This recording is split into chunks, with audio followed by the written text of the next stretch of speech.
Ao longo da pandemia, a gente viu várias oportunidades serem perdidas por esse governo. Várias. E mais do que isso, porque tem muita gente que diz assim, o governo não fez nada. Não, se ele não tivesse feito nada, teria sido melhor. Ele fez. O caso de coronavírus no Brasil foi identificado no final de fevereiro de 2020. Ao mesmo tempo que completamos um ano da pandemia no país, chegamos na pior fase da doença. Vamos falar sobre isso com o médico infectologista, pesquisador e associado do Livres, Arthur Brito. Eu sou Mano Ferreira e esse é o Livres Entrevista.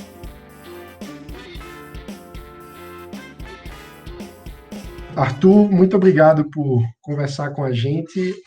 Antes de entrar numa análise mais técnica sobre os desafios da pandemia no Brasil, eu preciso te agradecer e te parabenizar por estar há mais de um ano na linha de frente da pandemia. E eu queria começar te pedindo um depoimento. Como é que está sendo ser médico em plena pandemia no Brasil, nesse contexto todo?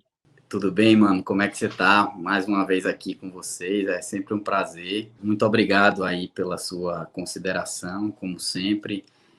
Realmente tem sido um exercício de resiliência, eu acho, né? Ser médico, profissional de saúde de maneira geral, né? Médico, fisioterapeuta, enfermeiro, técnico de enfermagem, nesse momento de pandemia que vem se prolongando há tanto tempo, né? A gente teve uma janela breve de redução significativa do número de casos, ali talvez entre agosto e outubro, mas foi um ano, mesmo nesse momento, a gente nunca teve, assim como a Europa e outros locais onde você teve uma queda tão abrupta que você não tinha paciente nos hospitais ou nas alas Covid dos hospitais. Aqui isso nunca aconteceu, mas a gente tinha tido uma pequena redução no número de casos, mas isso foi, como está sendo amplamente divulgado, já foi bem revertido a partir de novembro, e de novo a gente se encontra aí nos hospitais num dos equivalente ao pior momento que a gente teve lá atrás, em abril, maio, na maioria dos lugares no Brasil, aqui em São Paulo especialmente, começo de abril até o começo de junho, talvez. A sensação, apesar das notícias trazerem novos recordes de mortes diárias, dois novos recordes seguidos e notícias sobre a iminência de possíveis colapsos na rede de saúde em capitais importantes. Assim, mano, na verdade, eu acho que no Brasil a gente tem esse movimento de banalização da doença desde o início da pandemia, né? Eu acho que tirando ali aquele mês e meio que as pessoas aproveitaram para tirar foto no confinamento e postar no Instagram, a preocupação real com a pandemia, ela durou muito pouco tempo no Brasil e, de fato, nós somos um país com um grau de vulnerabilidade social muito grande e a gente tem uma população mais vulnerável que está submetida a várias situações de violência diária em diversos aspectos, e isso faz com que todo esse segmento mais vulnerável da população, que é a maior parte da população brasileira, tenha uma percepção de perigo ou de ameaça iminente muito mais atenuada do que o que deveria ser e o que a gente encontra em sociedades em outros países, né? Então, eu acho que, assim, quando a gente sabe, certamente vamos entrar nas discussões das questões políticas, mas quando os políticos, e não só os políticos com mandato, que o maior representante é o presidente da República, mas mesmo outros segmentos sociais, como o futebol, a CBF, vários outros segmentos sociais, quando eles banalizam, quando eles fazem discursos que diminuem a importância da pandemia, eles fazem porque eles sabem que uma parcela expressiva da população brasileira, e não só por razões políticas também, tem essa capacidade de encarar aquilo como um mal menor. Quer dizer, é uma doença que muita gente está tendo, mas morrer é uma exceção pela doença, e de fato a esmagadora maioria dos casos de Covid são casos leves, muitos até assintomáticos. só morre idoso, né? Esses discursos que vão por mais que a realidade vá mostrando que não é bem assim, essas coisas vão se consolidando na cabeça das pessoas e as pessoas vão naturalizando o discurso, né? A gente já tem mais de um ano de pandemia, então isso também contribui para que as pessoas queiram viver uma vida normal, afinal de contas, as limitações sempre causam desconforto, né? Arthur, como é que você avalia o desempenho do Brasil no combate à pandemia em relação ao resto do mundo? Então, mano, eu acho que essa é uma pergunta que tem sido feita de diferentes formas, à exaustão, durante todo esse período, né, que a gente teve da pandemia. Eu acho que não é segredo para ninguém que o desempenho do Brasil é muito ruim, né, quando você compara com outros países. É claro que, apesar do Brasil ser agora a 12ª economia do mundo, ter passado muitos anos entre as 10 maiores economias do mundo, nós não somos um país rico, né? Porque nós temos uma população muito grande. Então, nosso PIB per capita é um PIB de um país de renda intermediária. E nós estamos na América Latina, que é uma região que tem uma dificuldade muito grande do ponto de vista tecnológico. Então, nós não somos países, de maneira geral, produtores de tecnologia, países com grande capacidade de pesquisa e desenvolvimento. E isso, de fato, contribui, essa questão histórica contribui para o nosso desempenho. Mas, por outro lado, nós somos um país que tem um sistema de saúde integrado e universal, que não tem paralelo no mundo você ter um sistema assim num país com a renda que o Brasil tem, e é um sistema que, apesar de ter uma qualidade bastante discutível em vários aspectos, mas é um sistema bastante custo-efetivo. Então, que consegue levar programas de saúde pública a muitos locais do país ao mesmo tempo e principalmente atingindo as populações mais vulneráveis. Isso é um grande ativo que o Brasil tem e que a gente não fez uso disso em absoluto durante essa pandemia. Então, você viu uma pandemia onde nós gastamos uma gigantesca energia com as medidas mais básicas, para poder implementar essas medidas mais básicas, porque isso demandou uma luta política muito grande, e onde a gente perdeu a oportunidade de usar essa rede de atenção primária que a gente tem, para que essas medidas fossem muito mais efetivas do que elas conseguiram ser. Então, a gente fez pouco distanciamento físico, muito investimento em leitos hospitalares extras, né, os famosos hospitais de campanha, que é algo que pouco resolve o problema e que muito demanda de recurso, e talvez a única medida mais acertada que a gente teve ao longo da pandemia, mas que também não é nenhuma novidade em relação aos outros países do mundo, foi o auxílio emergencial, que mesmo assim foi extinto de forma breve, tanto é que está sendo novamente aprovado agora, e ainda assim também demandou uma enorme luta política, porque apesar da União depois e o governo federal ter de fato se apropriado do auxílio politicamente, a gente lembra muito bem que no início, principalmente a área técnica, econômica do governo, fez oposição ferrenha à aprovação do auxílio, que só se deu pelo apoio dos votos da oposição. Não que partidos que apoiam o governo não tenham votado a favor, até porque era uma pauta muito popular e foi quase que uma unanimidade no Congresso. Mas o E governo, de que maneira geral, não e ao apoiou. fim e ao cabo foi extremamente mal implementada, né? De tal forma que tem Sim, centenas de milhares de usuários que não teriam necessidade alguma de receber o auxílio, inclusive servidores públicos. não. E, inclusive, você falando isso, nos faz lembrar que, assim, se a gente tivesse feito o auxílio de uma forma melhor estruturada, a gente não precisaria ter suspendido o auxílio, a gente podia ter um auxílio ainda maior do que o que a gente tem e que não tivesse sido interrompido em nenhum momento. Então, a gente poderia ter um auxílio maior para quem realmente precisa, até agora, por mais tempo, a um custo mais baixo do que o que a gente teve. Mas é um fato de que, no contexto brasileiro, foi um avanço a gente ter tido o auxílio, mesmo com todos os erros que ele teve. Assim como foi um avanço a gente ter tido o contrato que Mandetta, no mês e meio que ficou no Ministério da Saúde, conseguiu firmar com a Universidade de Oxford para que a gente tivesse a produção na Fiocruz. A gente só tem essa produção da vacina na Fiocruz hoje, graças a esse mês e meio que Mandetta ficou no Ministério da Saúde ainda durante a pandemia,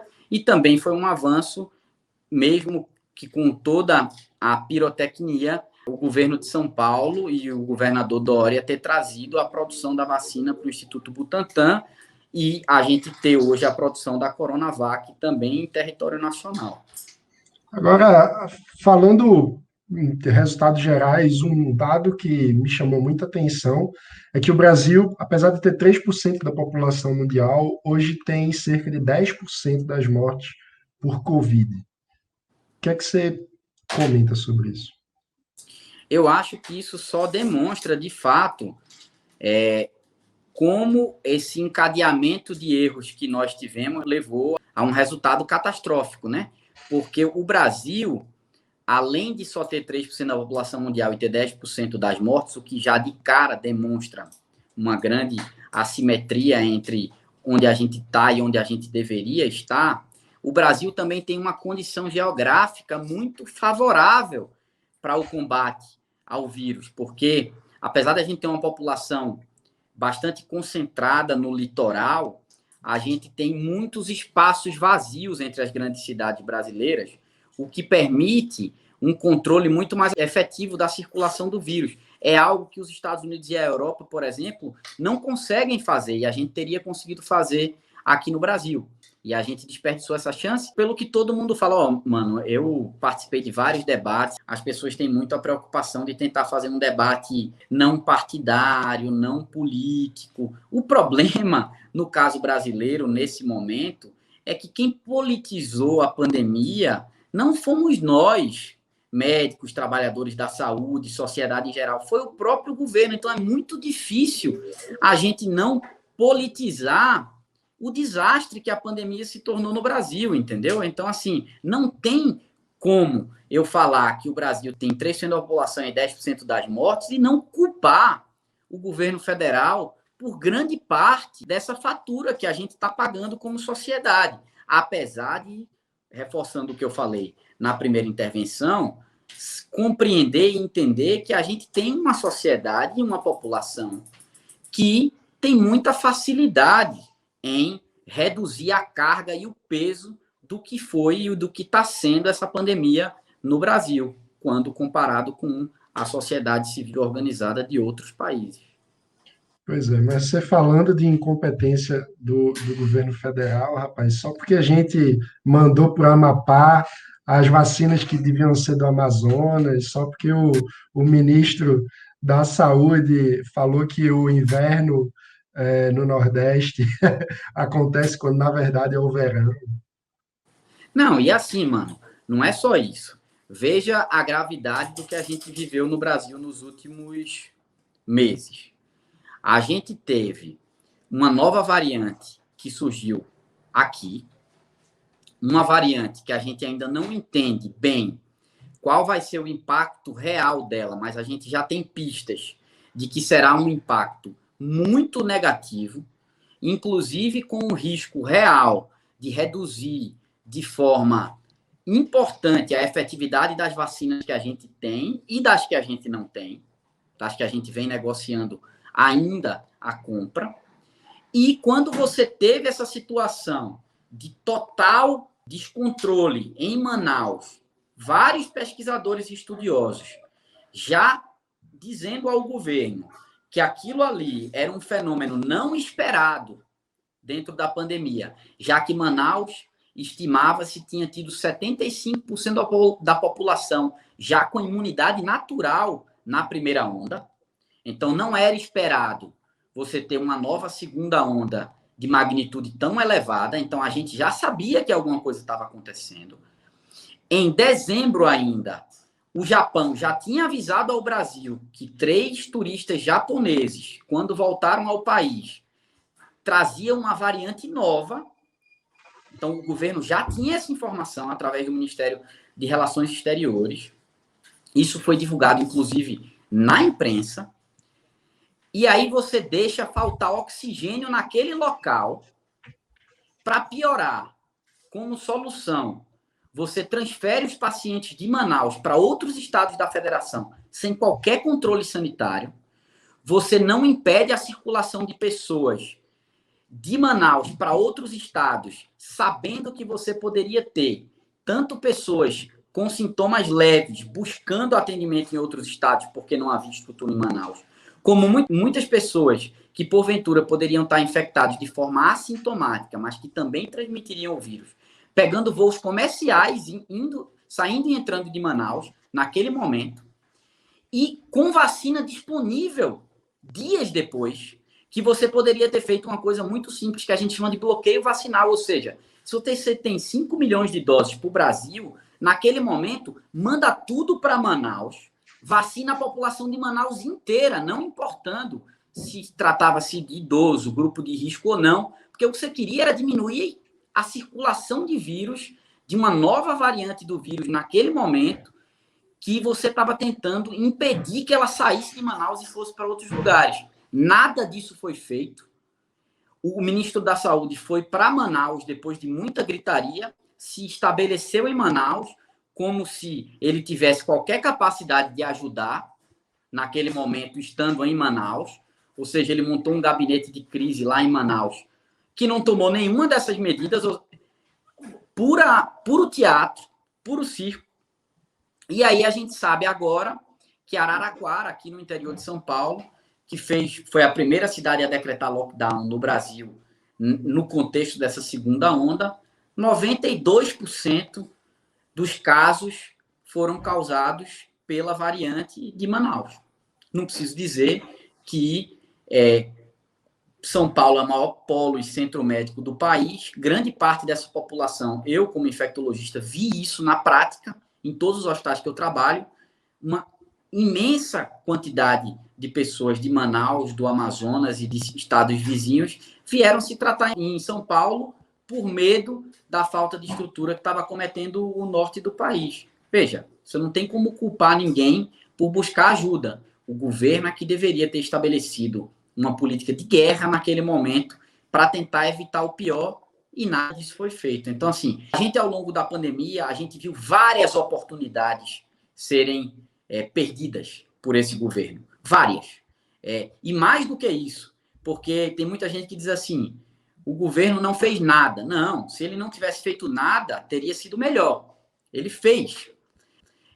E todas as medidas que ele tomou só caminharam no sentido contrário de resolver os problemas que a gente tinha. Porque se simplesmente o governo federal tivesse não feito nenhuma declaração, nem tomado nenhuma medida concreta na pandemia, a gente teria saído menos mal do que a gente saiu agora. Mas o governo federal, a todo momento, colocou em xeque as medidas de distanciamento físico, reduziu financiamento para a contratação. Eu fui médico contratado por um contrato emergencial no Hospital São Paulo, que é o Hospital da Universidade Federal de São Paulo, durante 6 meses, e no 6º mês do contrato, com os casos voltando, em dezembro, final de dezembro, 31 de dezembro, o meu contrato foi encerrado sem renovação, porque o governo federal não garantiu à universidade o financiamento, a continuidade do financiamento.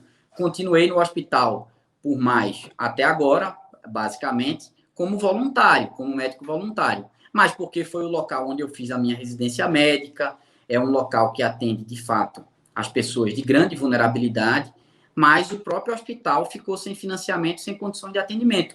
Foi, inclusive, notícia na mídia que os médicos residentes do Hospital São Paulo fizeram uma greve porque não tinham luva, gaze, dipirona e outros insumos básicos para atender os pacientes de Covid e não Covid. Mas tivemos bastante dinheiro para cloroquina. Isso. Ivermectina. Eu vi um dia desse um vídeo de uma cidade do interior do Rio Grande do Sul que montou um centro com capacidade de atendimento de 10 mil pessoas dia para distribuição e administração de ivermectina profilática. E o que é que isso quer dizer na prática? Isso quer dizer, na prática, que você está jogando dinheiro fora, né? Literalmente, jogando dinheiro fora. É triste. Arthur, agora, nos encaminhando para o final, faço duas perguntas. O primeiro é: esse pesadelo está mais perto do fim do que no meio? E a segunda, efetivamente, o que é que pessoas responsáveis podem fazer diante desse contexto todo que a gente vive? E, enfim, o que é que falta para a gente vacinar as pessoas? Falta vacina, como você já falou, mas qual que é a perspectiva no horizonte para poder vacinar a população? Eu acho, mano, que falta mais do que vacina, falta o esforço coletivo pela vacina. Então, assim, falta a iniciativa privada brasileira, ao invés de ficar brigando para poder comprar vacina e vacinar os seus empregados, ela disponibilizar a cadeia logística que ela tem para a gente trazer vacinas para o Brasil, financiar doses para o Programa Nacional de Imunização, ajudar no contato com países que são importantes nesse momento, já que a gente não tem um Ministério de Relações Exteriores que tenha boa relação com muitos países importantes, como a China, por exemplo. Falta a iniciativa privada ativar esses canais de diálogo, a sociedade pressionar pela vacina. Eu acho que falta tudo isso. Ou seja, o que eu quero dizer é que falta uma postura mais ativa da sociedade brasileira e não só uma postura reativa aos disparates que saem do governo federal. Em relação a se a gente está mais perto do meio ou do fim da pandemia, eu acho que isso depende muito de como a gente vai encarar esse momento de aumento de número de casos e de circulação massiva de uma nova variante. Se a gente vai fazer um sacrifício maior agora para evitar que essa nova variante se transforme em uma novíssima variante e a gente fique o tempo todo voltando à estaca zero, ou se a gente vai minimamente reduzir a circulação do vírus a tempo da gente conseguir vacinar e mesmo que com uma vacina não 100% efetiva, a gente consiga reduzir a carga no sistema de saúde inicialmente e ir atrás de novas vacinas para fazer booster de vacina, doses adicionais para que a gente, de fato, controle a pandemia. Então, se a gente está mais para o meio ou mais para o fim, vai depender da gente. Eu já tive mais otimista, mas também já tive mais pessimista no momento que a gente não tinha vacina. Mas eu não acho que dê para cravar um prognóstico, porque o Brasil é um país imprevisível no bom e no mau sentido. Majoritariamente no mal, mas de vez em quando a gente se surpreende positivamente também. Muito bom. Arthur Brito, médico infectologista, pesquisador associado do Livres, muito obrigado por essa entrevista aqui. Eu que agradeço, mano. Um abraço. Estou à disposição. E se você gostou dessa entrevista, não se esquece, deixa o like aqui no vídeo, se inscreve no canal, ativa o sininho para não perder as notificações, porque a gente sempre traz conteúdo novo para você. Muito obrigado e até a próxima.